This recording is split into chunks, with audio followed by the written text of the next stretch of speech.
Olá pessoal, no vídeo de hoje a gente vai falar sobre a diferença de treinos de sprint, tiros e treinos longos contínuos.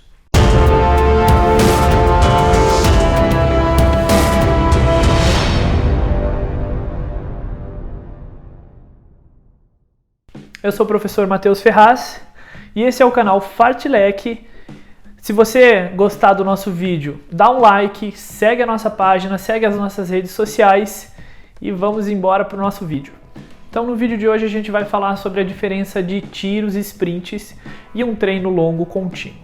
Qual que é a principal e a primeira grande diferença que a gente vai falar? É a fonte de energia que a gente utiliza para fazer o exercício. A gente basicamente tem três fontes de energia, que é a creatina, fosfato, o glicogênio e a oxidação da gordura. E cada fonte de energia ela vai ter um limite de trabalho que ela vai conseguir fazer. A oxidação da gordura é um trabalho mais lento, que não consegue te dar uma energia muito rápida. Ou seja, você não consegue impor muita intensidade nessa faixa. E a gente, nessa brincadeira, a gente tem dois limiares no nosso organismo, que seria o L1 e o L2. O nosso L1 é onde a gente está conseguindo trabalhar no nosso limite da nossa fonte de energia da oxidação de gordura. E o nosso L2 é onde a gente está trabalhando o nosso limite da parte fisiológica do glicogênio muscular. E quanto melhor condicionado a pessoa, maior a velocidade relativa nos nossos limiares. Uma dica para vocês e uma diferença, olha como que funciona. O nosso recordista mundial hoje, ele corre a maratona 42 km em uma média de 21, 22 km por hora. E por incrível que pareça, ele está trabalhando próximo do limiar 1 dele. Ou seja, 22 km por hora é um trabalho bem aeróbico para ele. Se esse cara for fazer tiro, sprint, ele vai correr a 25, 26, 28 km por hora.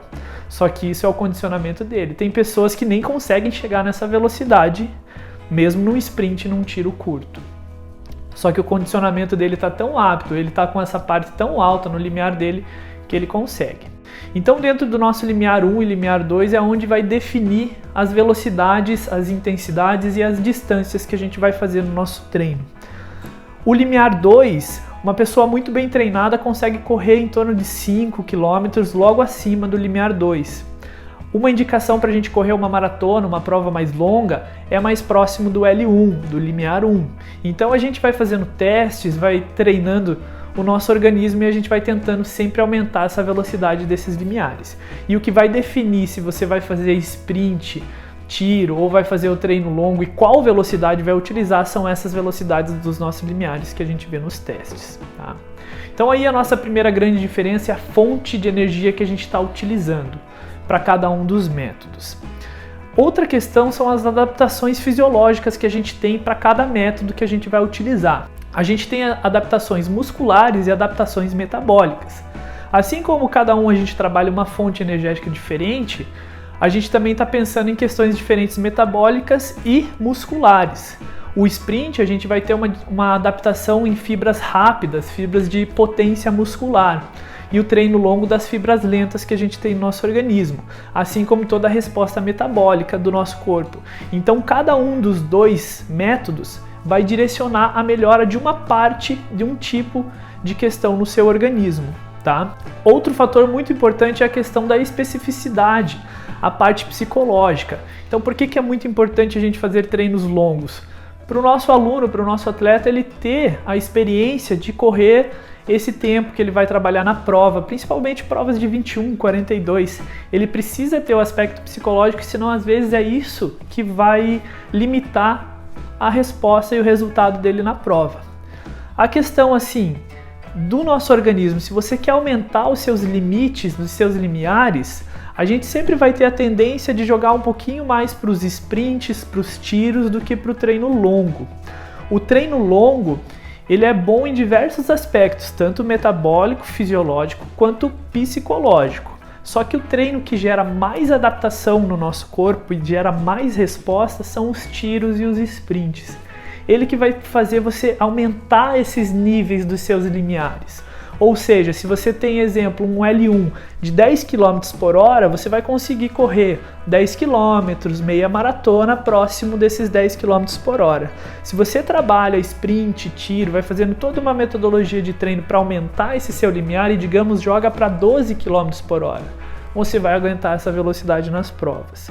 E você vai conseguir isso muito mais com os sprints do que com os treinos longos. Mas como eu falei, o treino longo também tem a sua importância. Dentro de uma periodização de treino, a nossa tendência, dependendo da fase do treino, é a gente começar a jogar um pouco mais os sprints e treinos intensos para justamente aumentar esses nossos limiares do que o treino longo.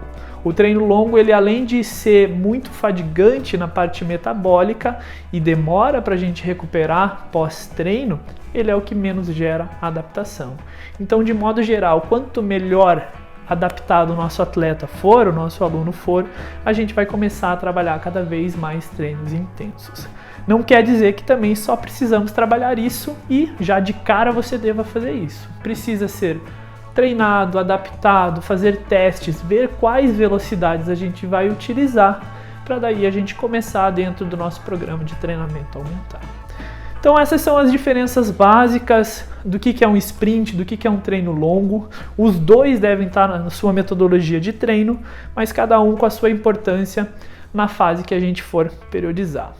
Esse foi mais um vídeo para vocês. Se você gostou, dá um like ali embaixo, segue o nosso canal. Grande abraço. E daqui a pouco a gente vai ter mais vídeos para vocês aqui no nosso canal. Valeu, pessoal!